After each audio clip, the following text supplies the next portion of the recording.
Bapak Ibu semuanya sudah ngopi, sudah ngeteh semuanya, ya. Ya, kita akan masuk dalam sesi Q&A, question and answer. Jadi sebelum kita mulai, coba Bapak Ibu kita pakai berdiri dulu sama-sama yuk, biar nggak ngantuk, biar nggak bosan ya. Kita akan pujian, coba kerahkanlah kekuatanmu ya Allah.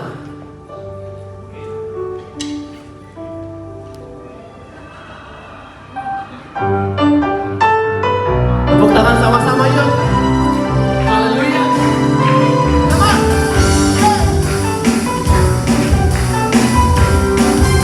Sama-sama katakan.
Semua sudah masuk? Kayaknya belum ya. Kita tunggu teman-teman yang lain. Oke, udah semangat habis kopi break? Amin. Udah kenyang? Oke, saudara sekalian, kita sudah masuk di sesi berapa ini sekarang bro? Sesi 3 ya? Sesi 3, jadi ada question and answer. Oke, just reflection from beginning. Kita mau tanya nih, ada yang ingat gak? Hari pertama Pastor Rubin Ong berbicara tentang apa? Salib. Wih, keren. Mantap. Yang ingat pasti tahu lah ya. Oke, hari ini session yang baru kita selesai. Pastor Rubin Ong berbicara tentang apa? Apa? Aduh, gak kompak. Ada Berjalan dalam api. Oke, session ini kita ada question and answer. Kira-kira perlu bertanya apa semua sudah oke? Oke, kita pulang Pastor. Oke, jadi session ini silakan teman-teman ada yang mau bertanya tentang khususnya session pertama dan session kedua. Session pertama tentang salib, session kedua tentang berjalan di dalam api. Kira-kira ada yang mau bertanya, kami persilakan. Kalau malu nggak apa-apa, tinggal angkat tangan, kasih tulisannya. Nanti kami bacakan. Terima kasih. Ada lagi Pak? ya itu aja sih. Ya, bagi Bapak Ibu ada yang mau bertanya, silakan. Kayaknya Pak Amru suruh ke depan biar ada. Oh ya, boleh. Saya singkirkan timbang aja dulu ya.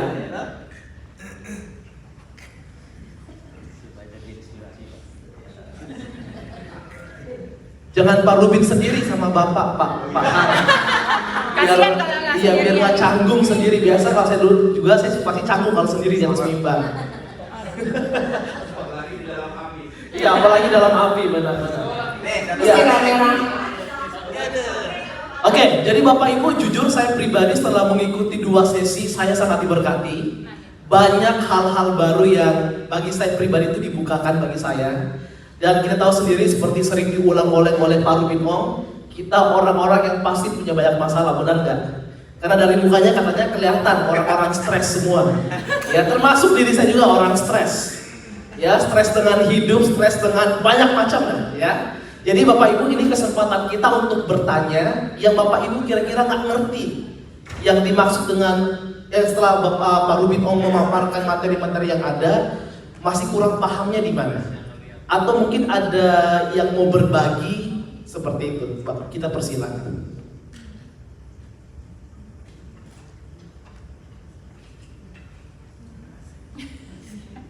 Oke, saya jadi bingung nih mau ngomong apa lagi. Oke, boleh. Oke. Jadi saya rasa supaya bisa berjalan dengan baik, kita buka terming ya, kita buka term siapa yang akan bertanya terlebih dahulu. Jadi nanti tidak pertanyaan disambut lagi dengan pertanyaan disambut dan nggak selesai. Jadi kita akan tahu siapa orang yang bertanya, nanti Pastor Rubin akan menjawab. Nanti kalau mau ada kelanjutan dari pertanyaan yang ditanyakan, kemudian saudara bertanya pertanyaan itu di termin yang kedua. Seperti gitu ya. Kita buka dulu 3 orang di termin yang pertama. Oke, silakan. 1, Eki kedua. 2, Saya ketiga nih, boleh. Oke. 3. Kira-kira Bapak bisa ingat nggak pertanyaan apa nanti? Saya catat ya. Dia yang ingat. Saya. Pak Rudin perlu bantuan nggak kira-kira? Perlu, oke. Thank you. Silakan Koray. Apa? Eki dulu. Eki dulu ya. Oke. Cek. Selamat pagi, selamat siang Pak. Iya. Saya mau bertanya. Sebutkan apa? Oh, nama saya Eki Jun Komala. Status. Bapak satu anak di Indonesia, di Australia masih single. Yang mau saya tanyakan Pak, kemarin itu saya diskusi dengan orang tua saya dan beberapa hari ini kan eventnya Paskah. Yang mau saya tanyakan itu nggak ada hubungannya sama 2 hari yang kemarin, tapi hubungannya dengan Paskah. Apa hubungannya telur tentang Paskah? Apakah ada sisi Alkitabiah? Kan banyak nih simbol-simbol telur nih, simbol-simbol telur dalam Paskah. Saya mau bertanya, apakah itu adalah sisi Alkitabiahnya atau tidak ada? Atau hanya apa ya? Semacam event dari orang yang terdahulu. Itu Pak, agak receh nih Pak. Tapi nggak apa-apa. Oke. Jawab dulu Pak, Kumpul dulu. Oke, yang kedua. Korayen atau siapa? Arayan. Terima kasih, nama saya Ryan, saya tinggal di Maskot Pak. Kalau kemarin saya bilang saya tinggal di Gading Serpong, tapi hari ini saya tinggal di Maskot. Diberkati ya Maskot ya. Gini Pak, saya baru datang ke Australia ini setahun ya, tepatnya bulan Februari lalu, jadi kurang lebih setahun lebih dikit lah. Datang ke Australia itu pun sebenarnya tidak direncanakan, tapi sedikit dipaksa oleh keadaan gitu. Nah, yang sehubungan dengan yang Bapak bicarakan hari ini mengenai berjalan di dalam api itu sebenarnya saya melihat juga gitu setelah saya setahun di sini ya di Maskot ini bahwa kita itu sepertinya itu di Australia ini kita banyak menemukan hal-hal yang kita dipaksa untuk mengakui gitu. Jadi kita itu disuruh kamu mau mengakui nggak, kalau nggak kamu berjalan dalam api. Contohnya Pak, misalnya kita lihat di mana-mana pengaruh LGBT itu, di mana-mana di Australia ini, kita tidak mengakui itu atau tidak memberikan mereka respect kepada mereka, mengajukan mereka, itu kita dianggap wah kita itu bertentangan gitu. Jadi kita itu justru menyembah mereka atau menyembah seperti menyembah patung emas tadi. Paham mereka tentang LGBT itu harus kita harus memaklumi mereka gitu. Harus memberikan mereka perhatian atau apa. Kalau nggak ya kita disuruh dianggap melanggar HAM atau melanggar bisa dijadikan kayak sara gitu. Jadi itu seperti berjalan di dalam api juga sih Bang menurut saya. Nah terus yang saya lihat gitu ya di komunitas kita ini di Indonesian Christian Fellowship itu sangat baik, kita berjalan dengan baik, kita ada persaudaraan, persekutuan, ada kekudusan juga gitu. Jadi kita menjunjung tinggi yang namanya kehidupan rohani itu sesuai dengan Alkitab gitu. Tapi seberapa besar impact kita dengan keadaan kita yang ada di sini, terutama di Australia. Kalau di Indonesia LGBT mah ditindas Pak, nggak boleh. Maksudnya kalau di sini itu beda gitu. Jadi saya melihat tantangannya gitu. Maksudnya kita itu seperti disuruh berjalan dalam api dan juga bagaimana impact kita dari komunitas Kristen kita Indonesia yang begitu bagus, menurut saya itu bisa memberikan dampak untuk ini gitu loh, yang keadaan yang menurut saya itu mengkhawatirkan di Australia, tapi mungkin di Indonesia enggak. Tapi di sini setelah saya tahu saya merasakan itu sangat memprihatinkan gitu. Jadi jangan sampai kita pujian kita atau apa itu seperti sound of silence buat mereka itu tidak terdengar gitu. Jadi mungkin sedikit ya bagaimana kan impact kita bisa sedikit merubah keadaan ini kah atau apa yang bisa kita lakukan gitu. Ya begitu aja sih. Terima kasih. Pastor Jia. Oke, ya saya sebagai yang dianggap pastor, ya mungkin ini pergumulan saya secara pribadi dan mungkin juga pergumulan buat kita semua. Seperti tadi Bapak sempat menyinggung tentang sistem ya, gitu. Dan saya langsung muncul tentang sistem yang ada di Australia gitu Pak. Jujur kita orang-orang Indo kesini itu tujuannya pasti semua tuh cari duit, benar kan? Untuk mendapat seperti better life yang Bapak kemarin katakan seperti itu. Saya dari Indo dulu komitmen Tuhan, kalau Tuhan buka jalan ke Australia saya pasti melayani Tuhan sungguh-sungguh. Tapi sampai di Australia saya terjebak dengan sistem yang ada Pak. Dimana sehari-hari itu honestly maksudnya hidup itu lebih ke arah pekerjaan, sibuk dengan pekerjaan, keluar jam 5 pagi, pulang jam 12 malam, jam 1 malam seperti itu. Sampai kayak untuk punya waktu luang dengan Tuhan tuh bisa dikatakan nggak pernah ada gitu. Dan jujur ini kayak sesuatu yang membuat saya menjadi depresi Pak. Bukan depresi kepada situasi yang ada, bukan depresi kepada masalah yang ada, tapi depresi kepada diri saya secara pribadi gitu. Saya depresi kayak sambil biasa saya teriak di mobil, Tuhan kenapa begini gitu. Dan saya kayak bukan lagi bercermin, tetapi malah mempertanyakan ini kepada Tuhan. Padahal ini kan masalahnya itu ada di diri saya sendiri gitu. Dan yang menjadi pertanyaan saya, kira-kira Bapak punya solusi nggak untuk bagaimana kita sebagai orang-orang percaya gitu untuk bisa keluar dari sistem yang sudah ada? Apalagi kita orang-orang yang mungkin sudah terjebak di dalamnya gitu. Untuk keluar tuh kadang tuh susah gitu. Apalagi kita di Australia jujur ada yang sampai ngomong bilang kita kerja cuma buat bayar bill. Jadi ya benar-benar pekerjaan itu menjadi prioritas. Untuk hal-hal rohani itu enggak lagi. Dan untuk datang ke retreat seperti ini aja, orang lebih memilih untuk bekerja ketimbang meluangkan waktu untuk ikut retreat. Ya itu sih Pak, terima kasih. Silakan. Enggak, saya cuma nemenin Anda. Ada yang jawab. Iya. Nanti kalau selanjutnya ada senior saya kan. Yang tadi Bro Eki tanyakan itu sebetulnya kalori itu kan berasal dari abad pertengahannya Eropa. Itu eranya Anglo-Saxon itu. Itu Raja Edward 1300 sekian. Jadi itu tradisi aja. Waktu itu sebetulnya itu malah berhubungannya dengan penyembahan Dewi Eastera atau apa ya, agak lupa. Googling aja kan ya, pasti. Jadi itu hanya tradisi aja, ya, bukan itu kan. Pasca itu kan artinya Passover itu kan melewati, ya, itu ya, melewati kan, ya jelas itu melewati waktu Israel mau keluar dari Mesir. Jadi 10 tulah terakhir kan anak sulung yang kemudian mengalami kematian karena itu malaikat maut datang itu. Jadi dari anak sulung binatang sampai anak sulung manusia itu penghukuman. Jadi karena kekerasan hati Fir'aun, Bapak Ibu bisa baca itu.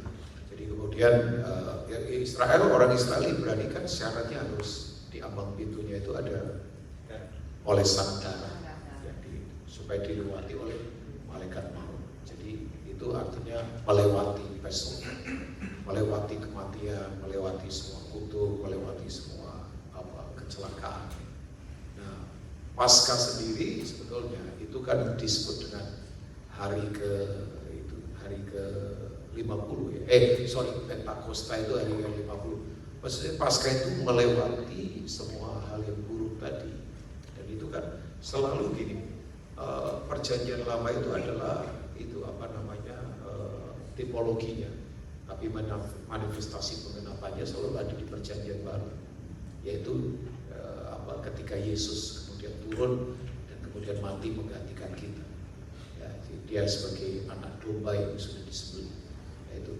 Nah, kalau yang telur Paskah itu sebenarnya bersifat tradisi saja. Itu Anglo-Saxon itu abad ke-13 kira-kira pertengahan Eropa. Yaitu ada salah satu terkait dengan penyembahan Dewi Eastera kalau nggak salah. Ya, itu bisa di-googling lah ada. Ya, jadi itu nggak ada hubungan dengan ini tradisi. Ya, kayak Natal misalnya Sinterklaas itu kan tradisi. Yaitu ada dari tradisi dulu di abad keberapa juga di Eropa juga. Ya, itu. Terus kemudian Christmas tree itu kan, ya itu kan tradisi. Jadi, itu. Tapi itu harus kan itu tradisi yang kali itu kita nggak semua orang tahu dengan tradisi itu. Apakah itu memang seharusnya kita ajarkan bahkan di sekolah minggu kadang-kadang itu selalu digaung-gaungkan gitu untuk anak-anak. Padahal itu tidak dijelaskan dan itu tidak relatable buat kehidupan kita Indonesia ataupun negara lain kan. Apakah itu boleh atau bukan boleh nggak boleh ya, benar atau tidak benar, kita lanjutkan Pak. Gini, ada kadang-kala momen tertentu di mana Tuhan itu bisa melakukan hal-hal yang bersifat untuk membuat orang sadar akan Dia lewat misalnya satu cara. Misalnya dulu itu ya apa saja. Misalnya di Indonesia kan begini, misalnya minyak itu kan sebetulnya hanya alam. Ya, orang-orang para penatua mendoakan orang sakit dengan minyak, dioleskan orang disembuhkan. Minyaknya itu hanya alam. Nah, semua yang pewahyuan yang jadi kebiasaan itu pasti jadi tradisi. Ya, makanya pewahyuan yang jadi mentalitas itu akan ada di area kesadaran. Beda. Jadi semua pewahyuan yang jadi kebiasaan akan jadi tradisi. Nanti fokusnya ke minyaknya. Makanya ada orang yang jualan minyak urapan misalnya. Ya kan? Yaitu bisa jadi bisnis. Kan bisnis begitu paling enak, atas nama Tuhan pasti orang takut. Oh iyalah. Tapi minyaknya itu sebetulnya tadinya alat saja. Bisa lah. Memang kalau kita berkata orang sakit penatua datang oleskan minyak. Minyaknya itu alatnya saja. Yang penting kan kuasa Tuhan yang bukan minyaknya. Ya kan bisa. Misalnya dulu pernah ada orang yang, nah jadi nanti minyak bisa jadi itu, bisa jadi bisa jadi mistis minyaknya. Atau misalnya perjamuan kudus, ya kan, anggur dan roti, itu kan lambang. Yang penting apakah gaya hidup perjamuan kudus itu ada pada kita, di mana kita berkorban, mengutamakan orang lain lebih dari diri sendiri, kan gitu. Tapi kalau nggak hati-hati nanti roti dan anggur itu bisa jadi itu, bisa jadi menjadi sebuah hanya tradisi. Ya kan sebetulnya kan begini, perjamuan kudus itu kan makanan substansial dengan arti simbolik. Nah sekarang dibalik bisa jadi makanan simbolik mau arti substansial. Menangkap ya? Perjamuan kudus kan sebetulnya makan bersama. Waktu Yesus makan bersama dengan murid-murid itu kan, ya, rotinya besar, minum anggur. Nah itu jadi saling menunggu di meja makan, saling berbagi. Itu kan maksudnya begitu. Ya, hidup yang diambil, dipecahkan, dibagikan. Itu kan perjamuan kudus. Ya, ekaristi kalau bahasa ya, orang Katolik pakai kata ekaristi itu. Diambil, kamu diambil dari dunia, kamu dipecahkan untuk dibagikan ke dunia jadi berkat. Ya. Nah, tapi apakah kemudian kita lakukan perjamuan kudus itu sesuatu yang salah misalnya bagi? Ya enggak, itu ada kekuatan ilahi di balik semua itu yang kita nggak bisa lihat dengan kasat mata, tapi itu terjadi, orang sembuh. Tapi itu jangan sampai jadi tradisi. Ya, kan tradisi itu karena kebiasaan. Ya, kalau mentalitas karena kesadaran, kamu lakukan ini nih ada kesadaran gitu, bukan sekedar itu. Nah itu, ya bisa saja Tuhan pakai itu, boleh. Tapi itu jangan dijadikan sebuah legalisme. Makanya orang harus diajar ke esensinya, bukan aksesorisnya. Ya, itu. Ya karena waktu beberapa hari yang lalu juga ada viral di Indonesia mengenai war takjil sama yang itu kan. Mereka mau war juga dengan telur. Cuman yang saya pertanyakan itu kalau anggur, roti, minyak itu ada korelasinya karena pernah di-mention di Alkitab. Tetapi telur saya nggak ingat itu pernah di-mention. Nah, dan apakah kalau apalagi kita mau mengajarkan kepada anak-anak sekolah minggu, anak-anak itu kadang-kadang kan mereka dengan polosnya bertanya dengan itu. Ya.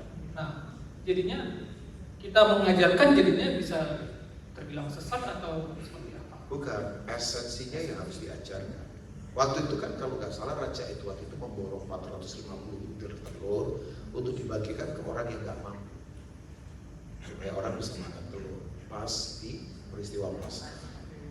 Ya, tapi kemudian itu ditangkap menjadi sebuah kebiasaan karena mungkin raja ini yang lakukan. Nah itu orang makanya perlu diajar kebenaran yang benar. Jadi mengajar sekolah itu tolong ajarkan yang esensi, bukan yang aksesoris. Ya kan, esensi yang aksesoris tahu ya bedanya. Esensi itu kehidupan. Kalau itu nggak ada, hidup nggak ada. Kalau aksesoris itu kan ya aksesoris. Ya kan misalnya, ya kuping itu, telinga itu maaf, esensi. Anting-anting itu aksesoris. Jadi buat apa punya anting-anting tapi nggak punya telinga? Bisa. Loh, saya punya telinga ya, tapi kan kalau nggak suka mendengar firman berarti nggak punya telinga. Ya jam tangan saya ini cuma aksesoris untuk mengetahui waktu manusia. Tapi yang penting tangan saya. Lah buat apa punya jam tangan tapi nggak punya tangan? Buat apa? Tangannya buat tempeleng, buat nyuri. Nah, kita jangan mainan aksesoris, mainan esensi. Tapi apakah Tuhan bisa pakai cara-cara begitu? Bisa saja. Dulu di Semarang ada fenomena namanya ember hijau. Ya kan? Ya, beras disimpan di ember hijau, nggak habis-habis dimasak. Seluruh toko plastik di Semarang, ember hijau hilang semua. Yang sisa merah, putih. Jadi produsen akhirnya tak hijau semua. Ya, tapi itu bisa jadi, nah itu orang jadi penyembahnya ember hijau. Tuhan bisa pakai segala cara. Gara-gara mungkin yang ngomong ini orang terkenal. Nah itu loh maksudnya ya. Jadi guru-guru sekolah itu harus ngajar kembali ke esensi. Jangan mainan aksesoris. Ya Tuhan bisa pakai segala cara. Dengan apa saja. Yeriko disiarkan akhirnya dengan apa? Pakai itu pinggan isinya garam, cemburi. Ya kan? Terus kemudian apalagi Yesus kadang-kala kreatif, gak cuma doain orang, ludah pakai apa itu tanah dibentuk tempel ini. Ya, bisa saja nanti Mas Yar satu kali doain Bapak Ibu beliau ludah kasih apa tempelin kemana ya. Tapi kayaknya kalau orang Jawa nggak sampai ke situ suka. Tapi ya Tuhan bisa pakai. Nah, tapi kalau Mas Yar lakukan itu seluruh Australia begitu semua. Lama-lama jadi tradisi. Ya kan, itu loh Mas Eki. Oke, siapa? Ya. Mas Ar, apa ya? Tidak. Ya. Oke, untuk Pak Raya tadi. Jadi begini Pak, kita itu memang berhadapan dengan sistem dunia. Ya, perlu dijelaskan sedikit saja. Bumi dan dunia itu kan beda. Bumi itu tempat. Ya, pada mulanya Allah menciptakan langit dan bumi. Jelas ya, in the beginning itu Beresit. Di dalam resit itu kausa prima. Is the king. Makanya Alkitab itu buku raja. Dia ciptakan bumi tempatnya. Nah, untuk tempat ini bergerak, berkembang perlu sistem. Nah, sistemnya sistem dunia. Dunia itu sistem. Ya. Nah, ayat yang kedua itu terjadi kekosongan. Itu seperti 2 Timotius 3. Bumi berbentuk tohu, ya, kosong, bohu, gelap gulita, koseng, tohu, bohu, koseng. Ini seperti di hari-hari terakhir datang masa isokan. Manusia akan mencintai dirinya dan menjadi hamba uang. Akibatnya membuat sombong, garang, tidak berterima kasih, tidak peduli agama dan sebagainya. Nah, ini kita menghadapi ini. Nah, waktu itu Roh Allah melayang-layang di atas permukaan air, Elohim merehepek, bahasa Ibrani ya. Jadi itu bergerak Tritunggal itu, Allah Bapa, Allah Anak dan Roh Kudus. Nah, kemudian berfirmanlah Allah. Firman ini yang jadi manusia, yaitu Yesus. Firmannya apa? Sistem. Jadilah terang. Nah, terang itu sistem. Itu Efesus 5. Terang itu berbuahkan kebaikan, keadilan, kekudusan. Itu sistemnya Tuhan. Nah, sistem itu kemudian berjalan, yaitu tumbuhan, langit, semua sistem yang bergerak secara natural begitu hebat. Kan Tuhan tidak pernah panik kayak kita. Wah, nanti bintang jatuh di Jember ini. Wah, nanti bintang jatuh meteor di Osaka. Enggak, semua sudah teratur. Ya kan? Ya, tahu ya Bapak Ibu ya. Misalnya waktu pohon diciptakan pun Tuhan tidak berkata spesifik jadilah pohon, tapi Alkitab berkata hendaklah tanah mengeluarkan tunas. Karena sudah ada potensi sekarang, tinggal keluarin aja. Itu kan inside out dari dalam itu, makanya potensi kita harus dikeluarkan itu dari dalam keluar. Oke kan? Semua tercipta indah. Nah, puncaknya ada 26 di mana penguasa sistem diciptakan, namanya manusia. Nah, kejadian 1 itu sumbernya beda dengan kejadian 2. Misalnya kejadian 1 dari sumber A, kejadian 2 dari sumber L misalnya. Karena ini secara general buat manusia. Nah, kemudian ketemu spesifik kepada Adam dan Hawa di kejadian 2. Ya, dia diciptakan. Nah, nah sistemnya ini kemudian dikelola oleh ya memang manusia yang menjadi wakilnya dia di bumi. Makanya manusia itu akan ada di langit dan bumi yang baru. Manusia tidak tinggal di surga. Surga itu miliknya Tuhan. Sebenarnya kalau ngomong surga dan bumi itu kan intermingle. Pada mulanya Allah menciptakan langit dan bumi, full stop. Udah, langit syama'im kan, ya kan? Airanim selalu jama' seperti Elohim. Udah, jadi bumi, kapan bumi ada bersama-sama dengan surga ada.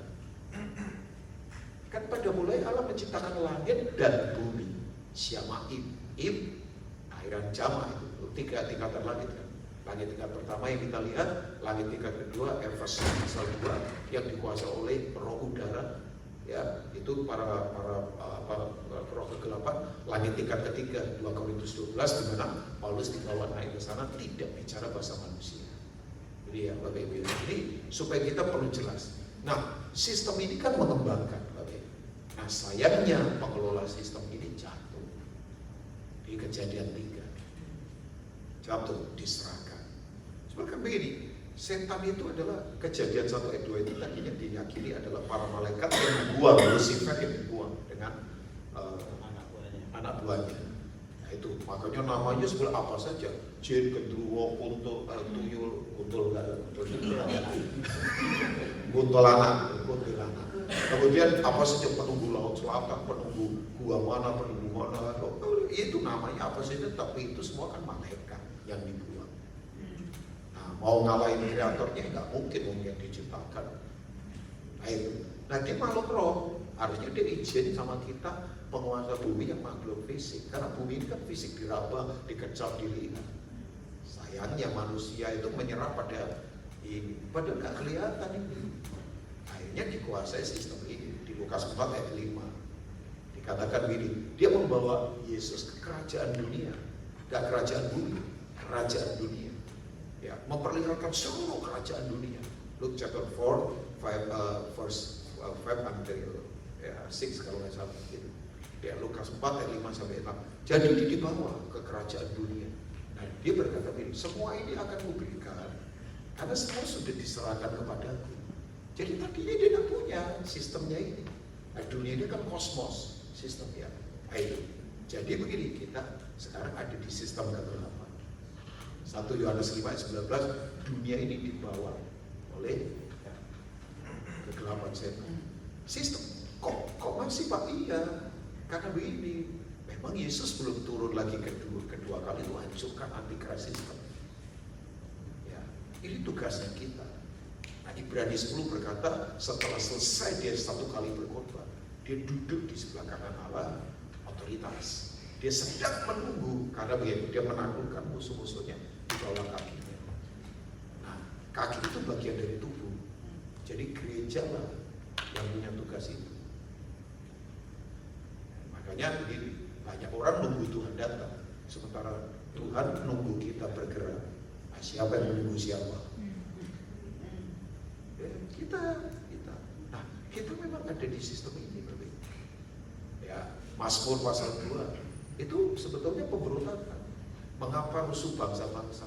Mengapa suku-suku bangsa mereka-reka perkara yang sia-sia? Raja-raja bersiap-siap untuk melawan Tuhan dan yang diurapinya. Yang diurapi gereja. Mau melepaskan diri dari tali-tali pengikat. Itu dunia ini lagi mau ciptakan sistem sendiri. Nah, termasuk LGBT ini sistem. Ya, kalau nggak salah ada orang namanya Masya Geshen. Itu salah satu founder LGBT dari Israel. Dia seorang perempuan yang istrinya 3. Perempuan semua. Mereka ngomong ini bukan soal hak, ini soal kami mau hapus keluarga. Sebab keluarga itu kaki tangannya Alkitab yang mengganggu dan menghalangi kebebasan hakim. Keluarga itu sistem ilahi. Kalau ada institusi yang dibentuk oleh Tuhan ada 2 saja, yaitu keluarga dan gereja, eklesia. Matius 16 ayat 18, Matius 18 ayat 18. I will build my church, eklesia. Ada 2 saja. Makanya keluarga itu institusi rohani yang didirikan Tuhan, diberkati oleh Tuhan. Makanya ini harus jadi komitmen. Ya, Ibrani 13 ayat 4, hormatilah pernikahan, sebab siapa yang berlaku najis atau sundal akan dihukum Allah. Yang dihormati lembaga ini. Saya itu komitmennya pada lembaganya ini. Oh, saya komitmen sama istri saya, tapi kalau saya komitmen istri saya bisa berubah, dia bisa tua, bisa nanti lama-lama copot giginya, ya. Tapi saya komitmennya pada lembaga ilahi, karena ini lembaga ilahi yang kita tidak bisa main-mainkan, karena ini bentuk covenant, perjanjian dengan darah. Ya, keluarga, kan keluarga Tuhan yang membangun di Eden, ya kan? Yang makanya orang suka bercanda paling enak jadi Adam dan Hawa. Karena tidak punya mertua. Kalah bercandanya itu. Ya. Oh Bapak Ibu, apa yang terjadi? Nah, kembali lagi, ini dia. Nah, sistem ini Pak Raya, ini yang kita hadapi. Jadi kita yang ada di sistem ini, Bapak Ibu mau setuju atau tidak, siap atau tidak, mau atau tidak, kita menghadapi ini. Nah, ini sistem yang sistematik. Ya orang tahu lah kalau cowok sama cowok punah nggak mungkin punya anak. Tapi kan ini sebetulnya sebuah penghapusan institusi keluarga. Karena keluarga itu dianggap kaki tangannya Alkitab yang menghalangi. Kan kalau orang sudah bercovenant keluarga nggak boleh selingkuh, nggak boleh kemudian bercerai, nggak boleh. Ini kita menghadapi ini.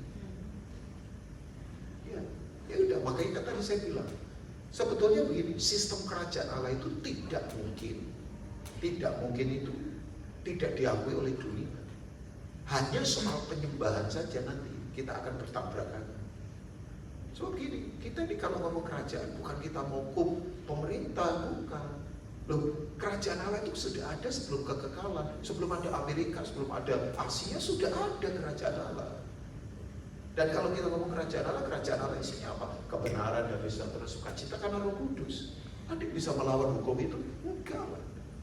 Tapi memang kalau sudah pada titik penyembahan, kan sekarang kamu mau prioritas kemana? Ke Tuhan atau ke dunia? Makanya kayak Daniel yang menghadapinya tabrakan ini. Ya kan? Makanya dilempar ke gua singa, Sadra Meshach Abednego dilempar ke api yang tadi saya sharingkan. Gak apa-apa, kalau dihukum soal penyembahan, jangan takut. Itu harga Pak dan semua kita. Gak salah sendiri tinggal di Australia. Enggak.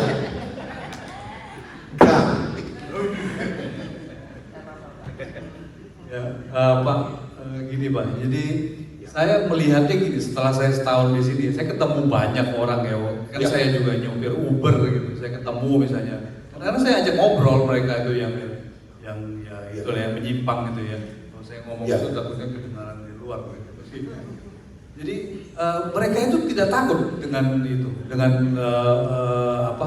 hukum Tuhan. Jadi buat mereka itu firman Tuhan itu tidak takut.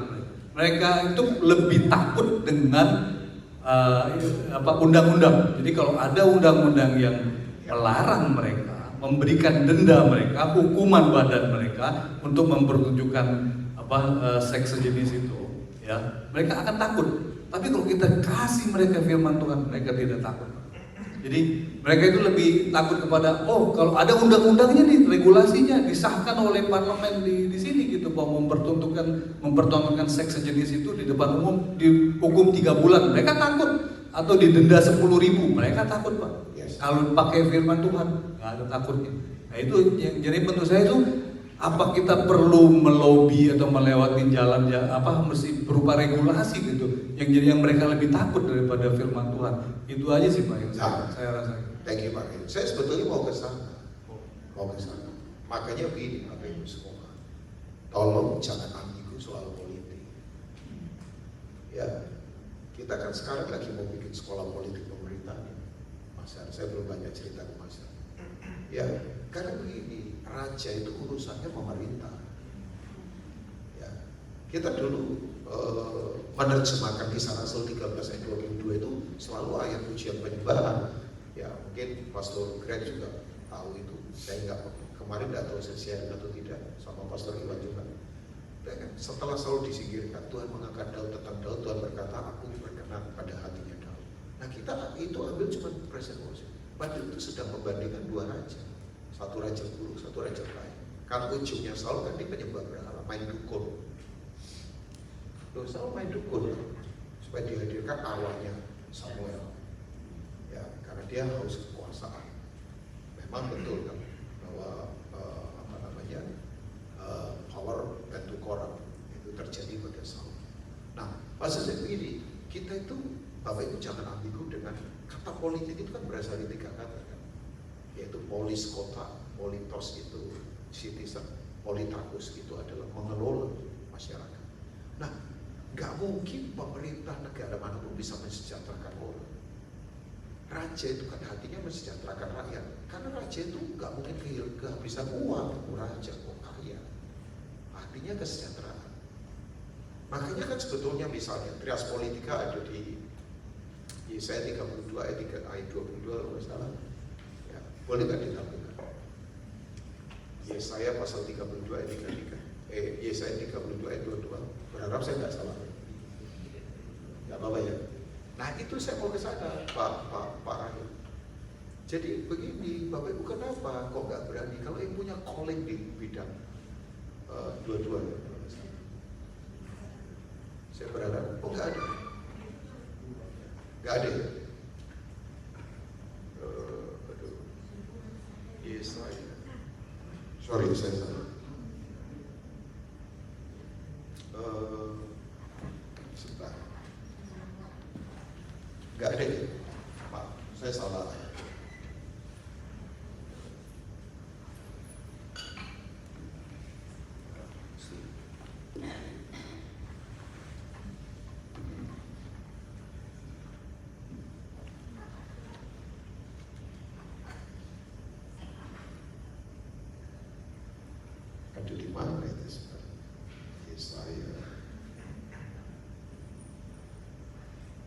Tuhanlah hakim kita. Coba di-search aja di bisa, Tuhanlah hakim. Tuhanlah hakim. Yesaya berapa ya? 3 Oh iya, 3 ayat 22. Thank you, Pastor Greg. Pastor CM. Yesaya 32. Nah ini kan trias politika. Ya Bapak Ibu tahu ini trias politika. Sebab Tuhan ialah hakim kita. Ini apa? Yudikatif. Kalau di sini apa sih, kayak kalau di Indonesia MK, MA, kejaksaan. Sebab Tuhanlah yang memberi hukum bagi kita. Ini legislatif, Senat, DPR, MPR. Tuhanlah ialah apa? Raja kita, eksekutif, presiden. Jadi 3 fungsi, yudikatif, legislatif, eksekutif. Dia akan menyelamatkan. Nah, konsep keselamatan orang Ibrani, belajar aja teologi. Itu bukan masuk surga, tapi kesejahteraan. Orang disejahterakan secara holistik. Nah, begini, kalau Bapak Ibu punya koalisi, masuk, karena begini, sistem ini harus dipengaruhi. Paling enggak, ya kalau Tuhan sudah kehendaki memang kita dianiaya, ya bersiap aja. Iya Pak. Ya tapi kan kita saya bukan ngomong menyerah pada takdir. Enggak lah. Ya, makanya kita lagi mau ke sana ini. Saya bersyukurlah seperti Chris Natali, PSI, beberapa anak Tuhan. Masuk ke sana. Nah, Pak nanti jatuh di politik karena uang, karena apa? Oh jangankan di politik, di pelayanan juga banyak jatuh uang. Terus jatuh perselingkuhan bisa saja. Ya, nah, kita dorong Pak rakyat untuk melatih orang di sana. Siapa tahu ada dari saudara yang nanti ada di parlemennya Australia. Loh, why not? Ya, siapa tahu bisa dilatih nanti. Ya kan? Loh, mengapa tidak? Gini, kekuasaan kalau diserahkan pada penyembah setan, ya hancur negara. Bisa, kekuasaan itu harus dipegang oleh orang benar.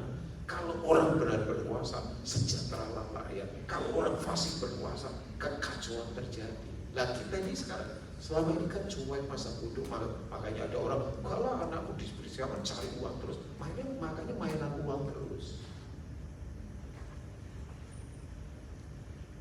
Ya,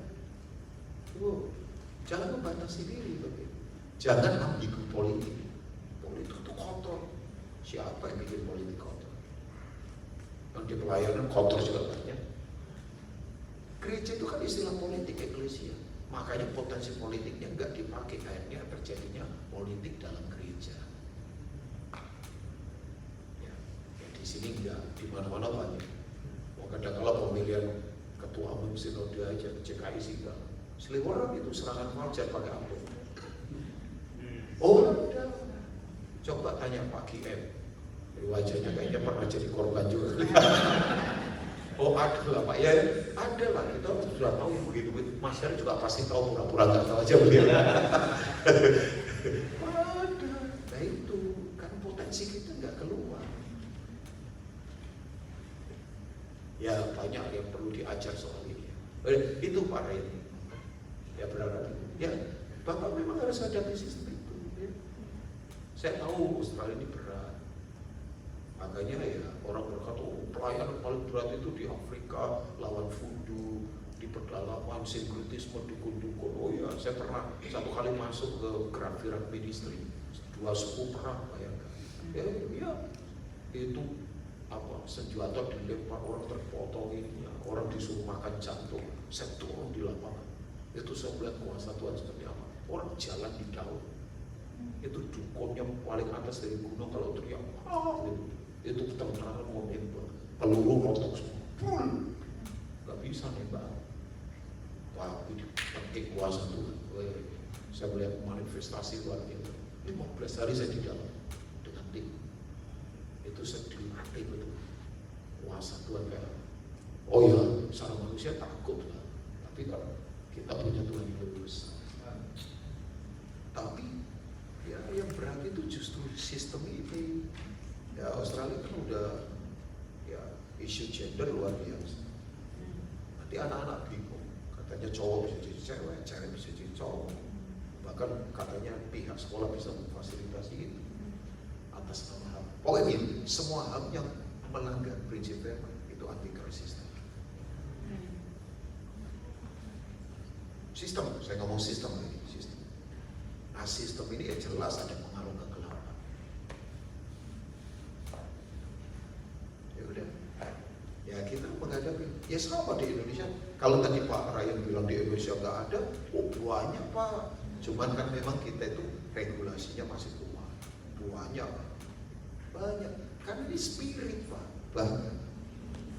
Coba kalau dibuka, kita kaget. Ternyata yang maco-maco.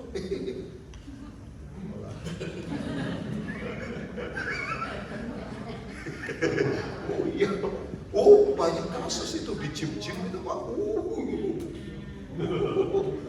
Begitu ditendang,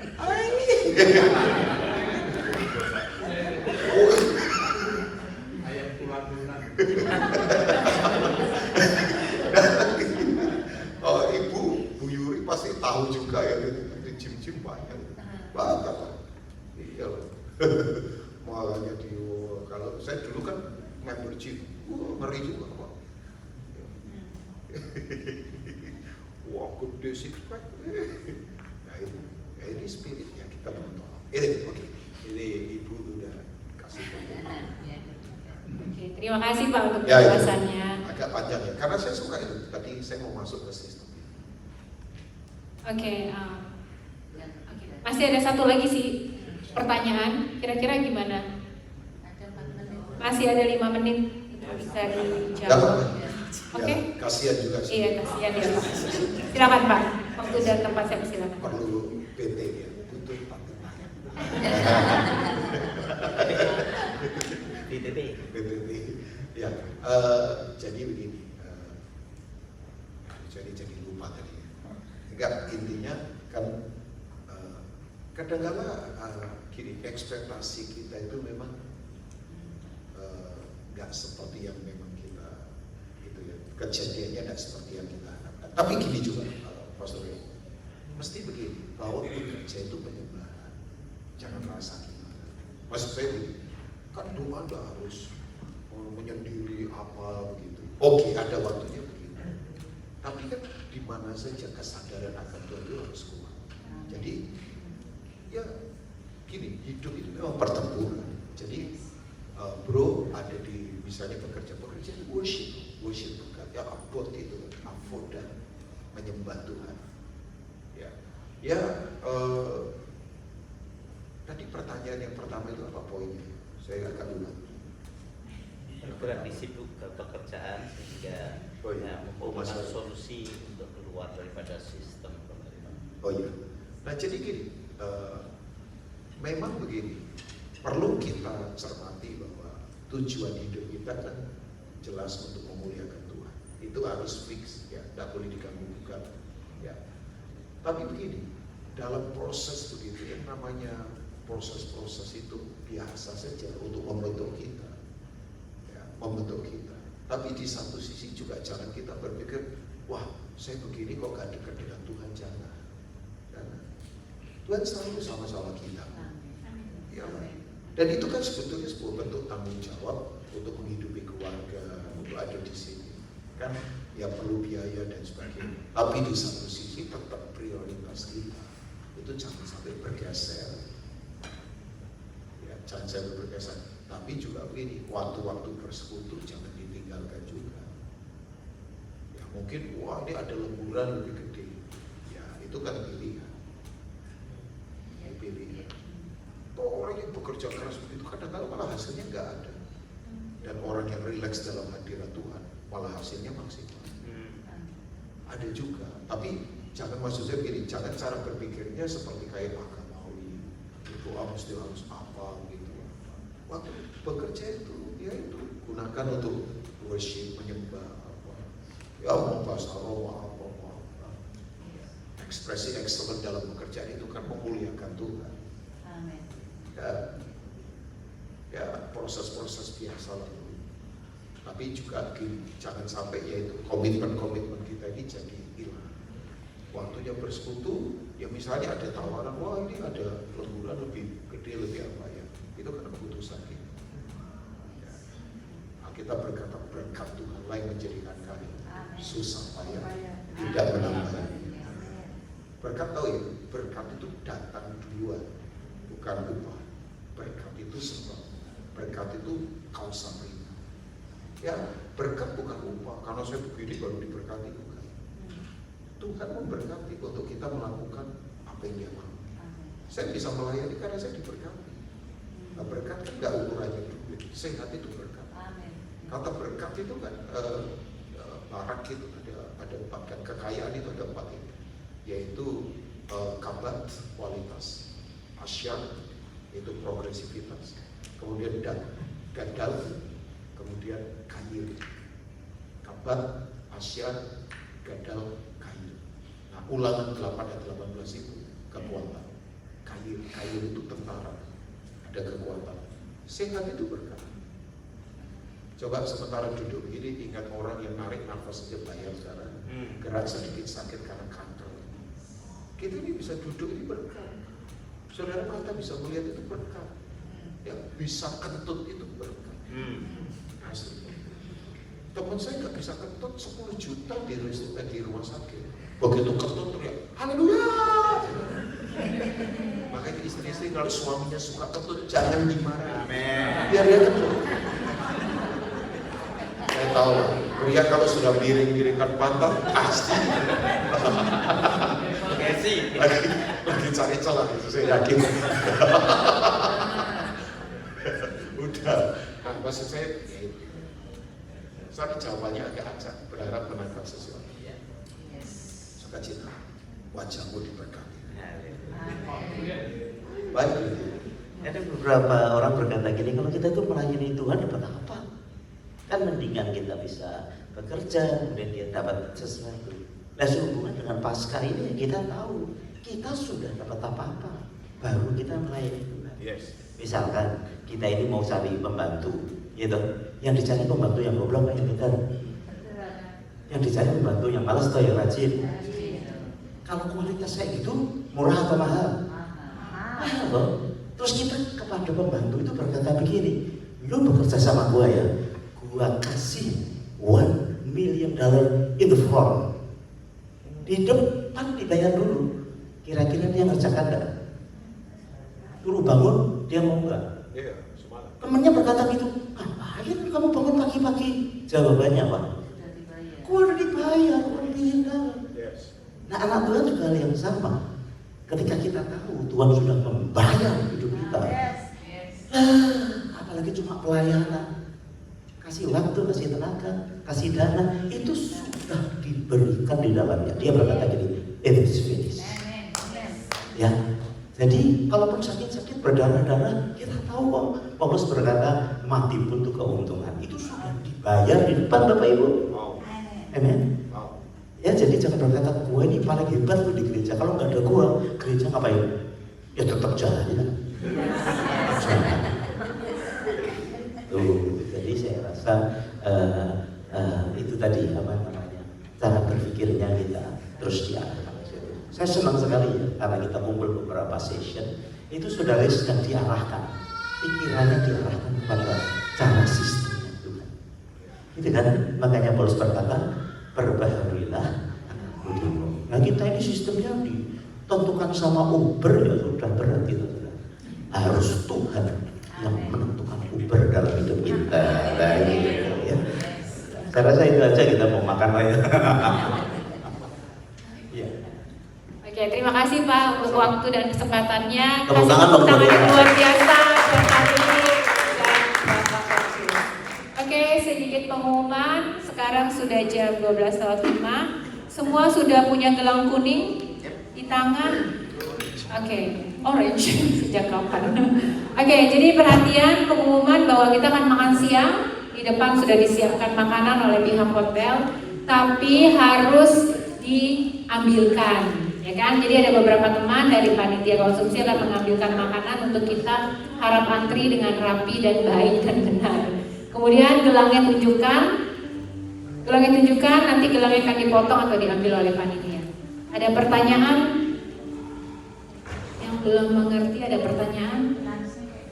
Lunchnya di depan, open the door, dan straight di situ ada. Oke, jadi nanti juga jangan makannya di luar juga. Boleh kalau kalau nanti sudah selesai yang lain boleh nambah, boleh. Oke.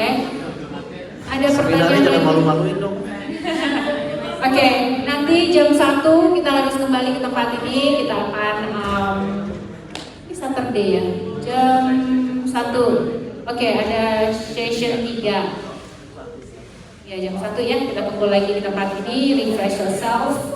Yang mau ke toilet silakan. Oke. Sebelumnya mari kita berdoa untuk makan siang kita yang akan diri oleh Pastor Jeffrey. Ya, mari kita berdoa. Segala puji syukur kami naikkan di hadapan Tuhan pada siang hari ini. Terima kasih Bapa buat penyertaan Tuhan yang sungguh luar biasa atas setiap hidup kami. Tuhan sudah menuntun kami dari sesi pertama sampai sesi saat ini Tuhan. Dan terima kasih buat banyak hal yang sudah kami dapatkan dari pembicara yang Tuhan sudah kirim buat setiap kami yang ada di tempat ini. Dan Tuhan, kami akan sama-sama menikmati berkat makanan yang telah disediakan. Mari Bapa Engkau memberkati setiap berkat-berkat yang ada, dan biarlah semuanya hanya untuk hormat kemuliaan bagi nama Tuhan. Di dalam nama Yesus kami sambut berkat-Mu. Haleluya. Amin. Amin. Silakan menikmati semuanya, Tuhan berkati.